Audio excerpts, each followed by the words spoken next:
ఈ ఉదయం వాక్యం వింటున్న తల్లి, ప్రియ తండ్రి, కుటుంబంలో ఏ యుద్ధాన్ని అనుభవిస్తూ దేవుని సన్నిధికి వచ్చావు?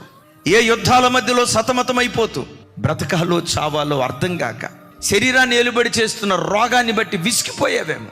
ఎంత కష్టపడినా రెక్కాడినా డొక్కాడని పేద పరిస్థితి అనుభవిస్తూ కష్టార్జితమంతా వడ్డీలకు, మందులకు, మాకులకు ధారపోస్తూ సిల్లి సంచులు వేసుకున్న డబ్బులాగా నీ ధనం మారిపోయి ప్రతి విషయంలో యుద్ధం యుద్ధం యుద్ధం యుద్ధాన్ని అనుభవిస్తూ ఈరోజు దేవుని సన్నిధికి వచ్చావేమో. ఓ మాట, నిన్ను ఆవరించిన పోరాటాలు ఎంత భయంకరమైనవైనా నీ దేవుని కంటే బలమైనవి కాదు.